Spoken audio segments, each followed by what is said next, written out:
नमस्कार। छत्तीसगढ़ आज का मुद्दा में आपका बहुत बहुत स्वागत है। मैं हूं शरद द्विवेदी और आज का हमारा मुद्दा है कांग्रेस का मास्टर प्लान। मचेगा सियासी घमासान।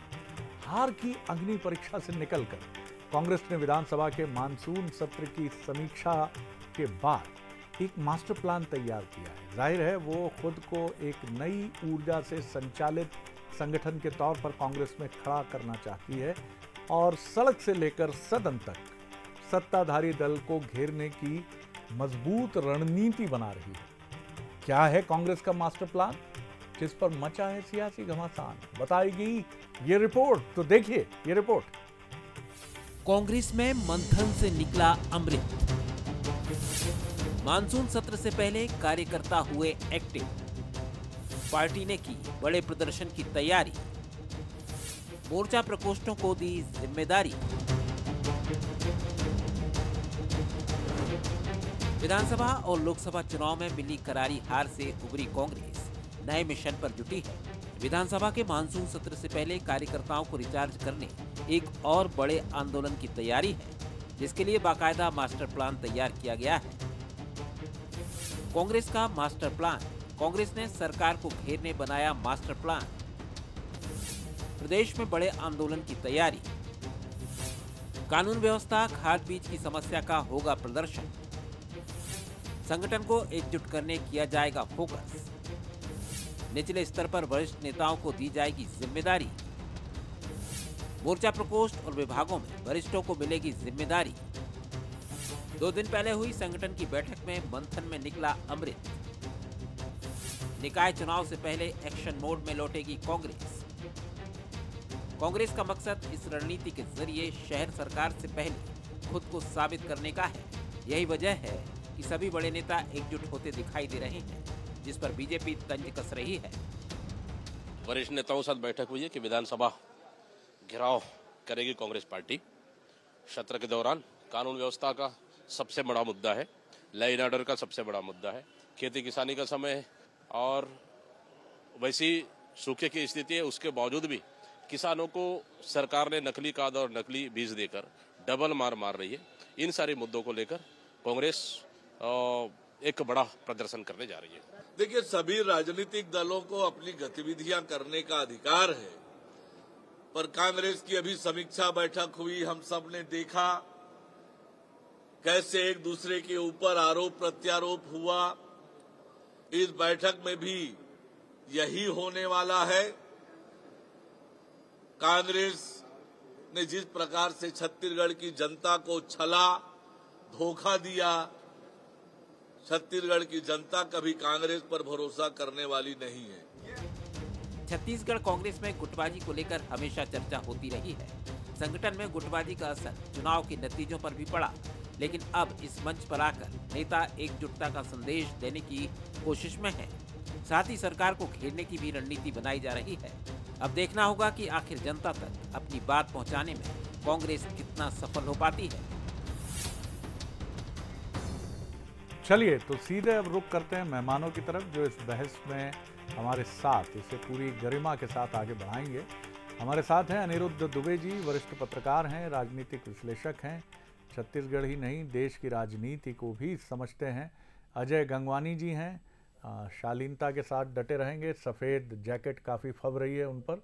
और साथ ही हैं आज आधी आबादी की नुमाइंदगी करेंगी किरण बघेल जी, उनका भी मैं बहुत स्वागत करता हूं। अनिरुद्ध जी, पहली टिप्पणी आपकी। निश्चित तौर पर अगर कांग्रेस की कोई बैठक होती है तो पहला जुमला आता है कि ये उनका अंदरूनी मामला है या बैठक करने का अधिकार है, लेकिन टिप्पणी जोरदार आती है और इसी तरह से बीजेपी और कांग्रेस के बीच ये सिलसिला चलता है। लेकिन ये जो बैठकें हैं, कितना आपको लग रहा है, ख़ासतौर से जिस बैठक में ये मास्टर प्लान बनने का दावा सामने आ रहा है, क्या आपको लग रहा है कि आप वहाँ बैठकर और करीब से देख रहे हैं इन सारी चीज़ों को?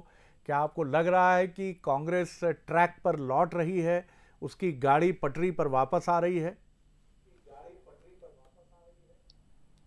देखिए क्या है, आपने इस्तेमाल किया शब्द मास्टर प्लान।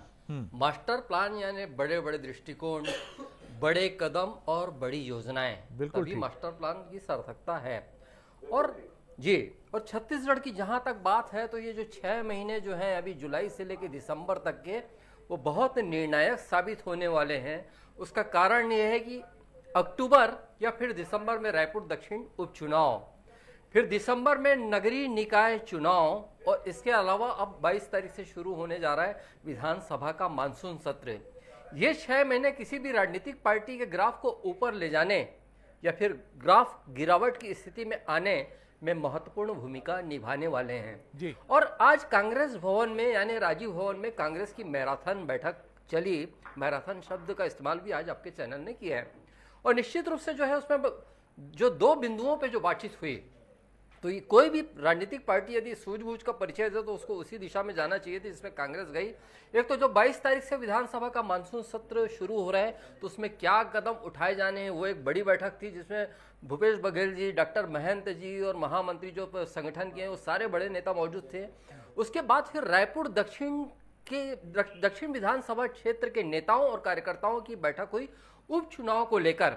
यदि ऐसी 2 महत्वपूर्ण बैठकें होती है, और जिसके बारे में दीपक बैज जी प्रदेश कांग्रेस अध्यक्ष जो है बाहर आकर भी मीडिया से यही बात बोले और उन्हीं के पर बात केंद्रित थी, तो इससे यह साबित होता है कि जो भी कांग्रेस का जो कदम है आने वाले समय में काफी महत्वपूर्ण होगा। चलिए, तो हमारे अनिरुद्ध दुबे जी विश्लेषक, वरिष्ठ पत्रकार मानते हैं, हालांकि उन्होंने ये कहने से परहेज किया है कि कांग्रेस पटरी पर आ गई है, लेकिन उन्होंने संकेत ये किया है कि आना चाहिए, और इस बैठक के बाद जो कदम उठाएगी कांग्रेस वो ये बताएंगे कि आप समन्वित शक्ति के तौर पर किस तरह से आगे बढ़ने का प्रयास कर रहे हैं। किरण जी, फिर मैं कहूँगा कि किनारे बैठकर टिप्पणी करने का आनंद अलग है जब आप ऐसा मैच देख रहे होते हैं जिसमें आपकी टीम खेल नहीं रही होती है, तो आप काफ़ी रिलैक्स होते हैं कि ऑस्ट्रेलिया और बांग्लादेश का मैच है, लेकिन टिप्पणी करने का जो सुख उस समय रहता है कि बांग्लादेश में ये कमज़ोरी है, ऑस्ट्रेलिया की ये ताकत है,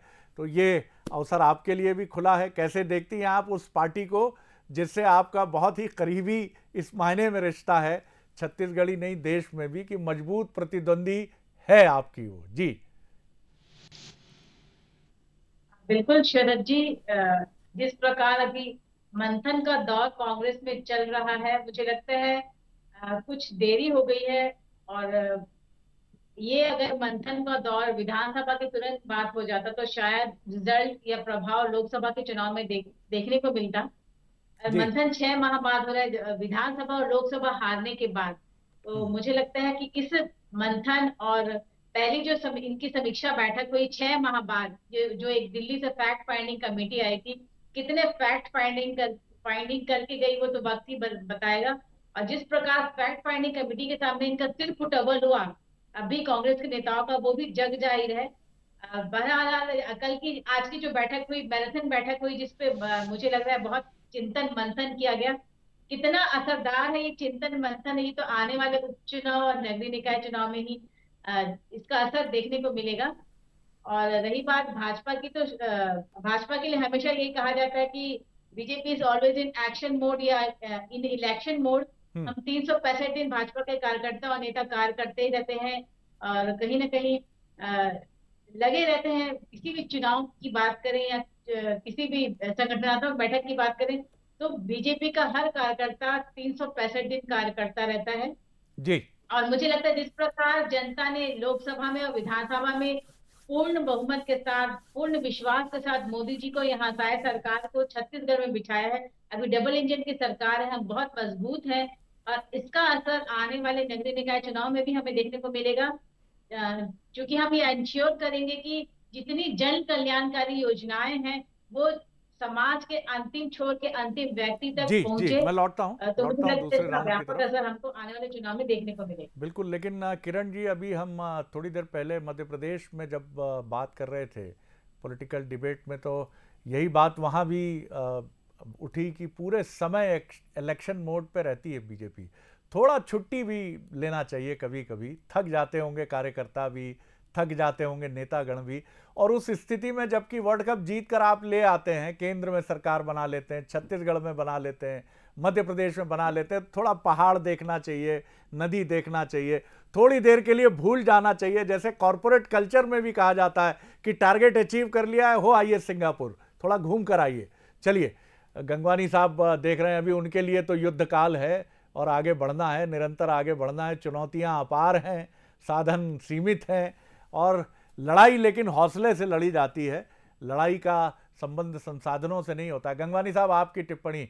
जी देखिए शरद जी, किसी भी संगठन के लिए समीक्षा बैठकें, चर्चाएं, कार्यकर्ताओं से उनकी राय जानना, ये किसी भी संगठन की सतत प्रक्रिया और अभिन्न हिस्सा है।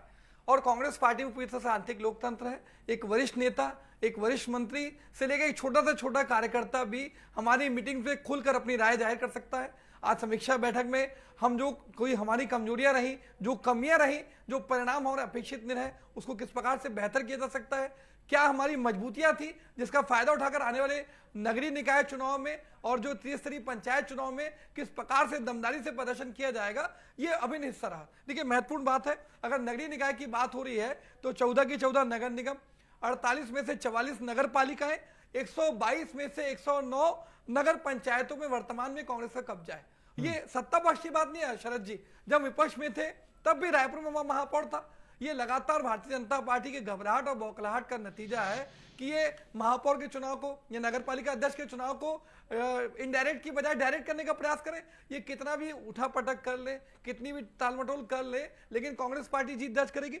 महत्वपूर्ण बात यह है कि किसी भी अच्छे लोकतंत्र के लिए जितना सत्ता पक्ष महत्वपूर्ण है, उतना ही प्रतिपक्ष महत्वपूर्ण है। हमने देखा ताजा जो संसद में लोकतंत्र का मंदिर का सदन चला, हमारे इंडिया गठबंधन ने पूरी दमदारी से आम जनता से जुड़े मुद्दे हो, चाहे मणिपुर की हिंसा की बात हो, नीट परीक्षा कैंसिल की बात हो, जो पर्चे 2 साल के अंदर 70 से ज्यादा परीक्षा के जो पर्चे हैं वो निकल के बाहर आ जाते हैं, तो सारी उस पर चर्चा की। और महत्वपूर्ण बात यह है कि अभी मेरी छोटी बहन एक बात कह रही थी कि भैया छत्तीसगढ़ की जनता ने भरोसा जताया। मैं कह रहा हूं कि छत्तीसगढ़ की जनता ने आपके छल पत्र में भरोसा करके आपको यह सरकार बनाने किया, लेकिन 6 महीने के अंदर शरद जी शायद सरकार ने छत्तीसगढ़ की पहचान नक्सल और अपराधगढ़ में परिवर्तित कर दी है। आज कैलाश नाग, तिरुपति कटला, कोमल मांझी जैसे नेताओं की हत्या हो रही है और यहाँ की सरकार बैठ के तमाशा देखती है। आज कहीं ना कहीं अपराधगढ़ में करीब हो चुका है। मैं कुछ आंकड़े दे दूं शरद जी, 6 महीने के अंदर 300 से अधिक बलात्कार, 80 से अधिक सामूहिक बलात्कार, 200 से अधिक हत्याएं, चाकूबाजी, लूट डकैती, राजधानी जैसे क्षेत्र में आज घर में घुसकर चाकूबाजी। सर, हम मुद्दों की बात नहीं कर रहे हैं, ऐसा नहीं है, लेकिन बात यह है कि आपकी बैठक में आपके मनोबल के इंडेक्स को उच्च करने के लिए क्या वो कदम उठाए गए हैं जो आपके मनोबल को ऊंचा करेंगे? मुद्दे तो हमेशा ही होते हैं लोकतंत्र में, हर सरकार को लेकर कोई ना कोई मुद्दा खड़ा ही होता है। बस एक संक्षिप्त टिप्पणी, फिर मैं दूसरे राउंड की तरफ आऊंगा। जी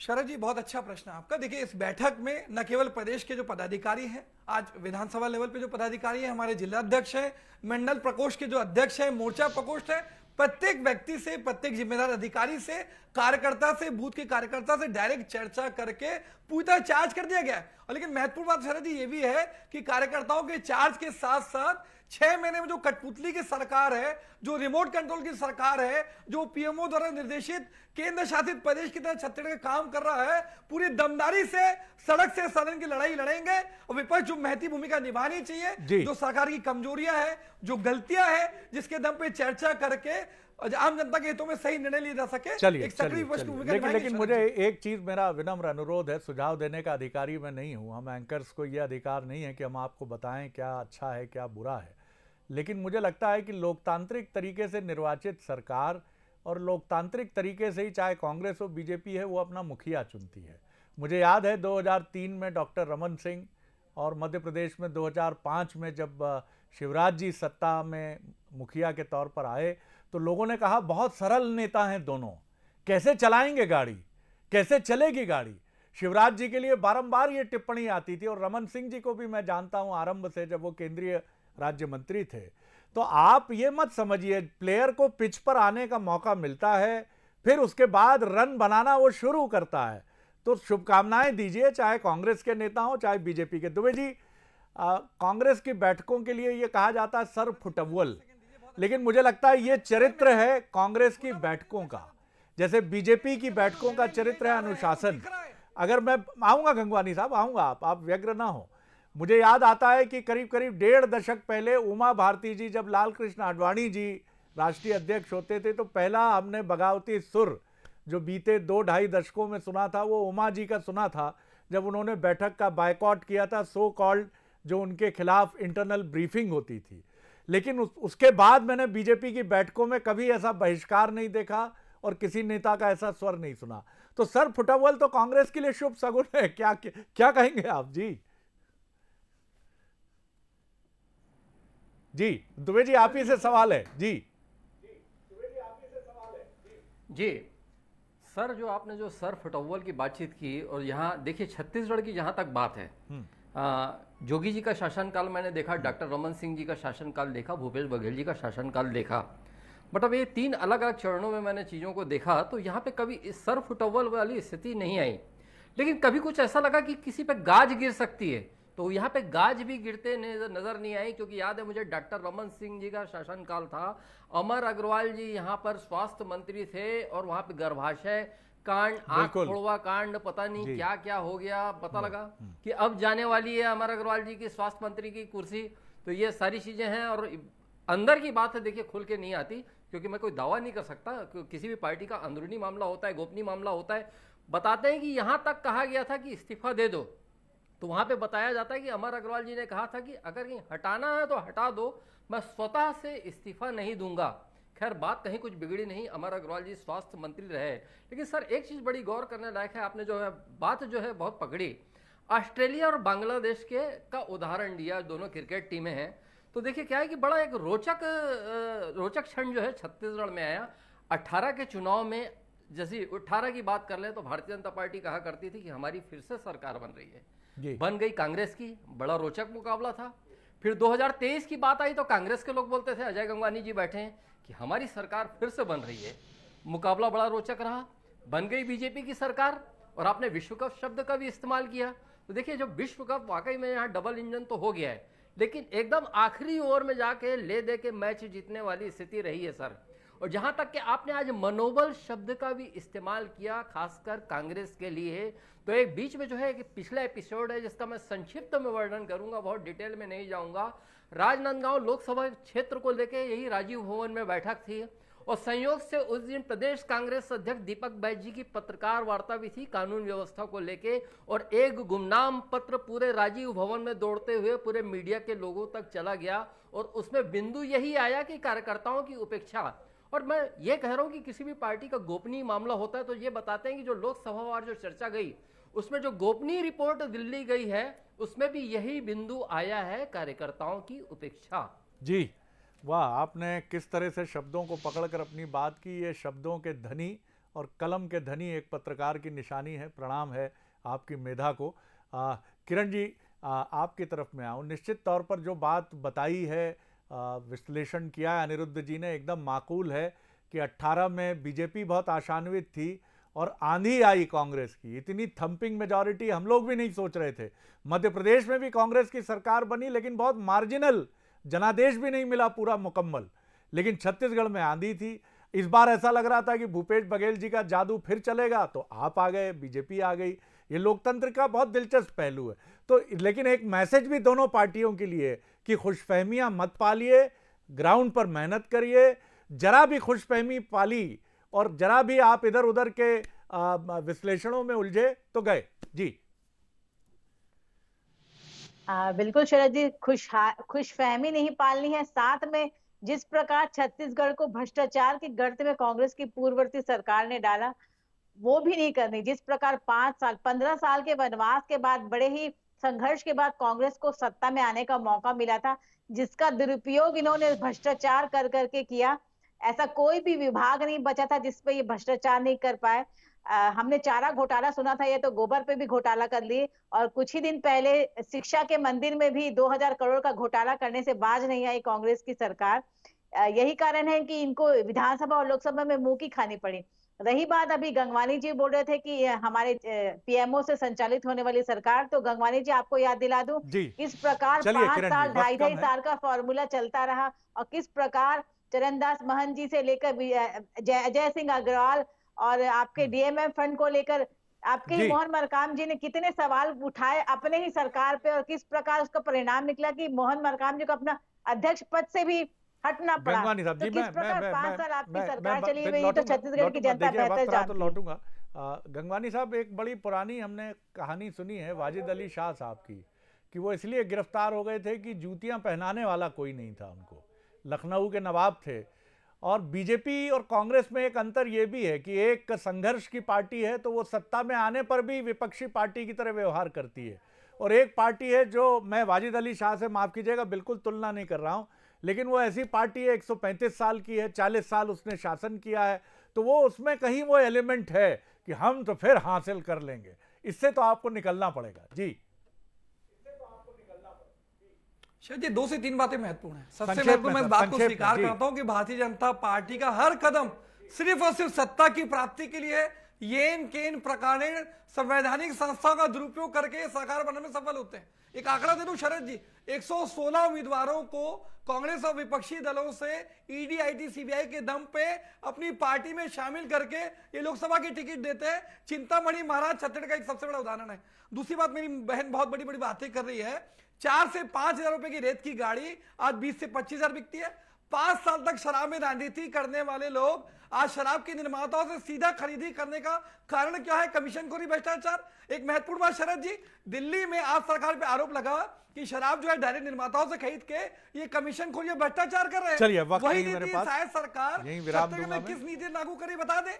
दूसरी बात, यहाँ लगातार मॉब लिंचिंग हो रही है, महिलाओं के साथ बलात्कार हो रहा है, डकैती हो रही है। आप तीनों मेहमानों का बहुत बहुत शुक्रिया, बहुत धन्यवाद और शुभकामनाएं कि आप लोकतंत्र के इस महापर्व को ताकतवर बनाने के लिए पूरी ताकत के साथ आगे बढ़ें और शक्ति के साथ लेकिन गरिमा के साथ चुनावी और गैर चुनावी अवसरों पर एक दूसरे से दो हाथ करें, लेकिन उसमें वो शालीनता और गरिमा शाब्दिक भी हो और हर दृष्टि से हो, ये उपयुक्त होगा। बहुत शुक्रिया एक बार फिर आप सभी का। आगे देखिए खास खबरों का बुलेटिन प्राइम टाइम, जिसमें तरह तरह की खबरें हैं और हमारे एंकर जो इसको रिप्रेजेंट करेंगे उनका भी खास अंदाज है। तो देखिए खास खबरों का बुलेटिन प्राइम टाइम। नमस्कार।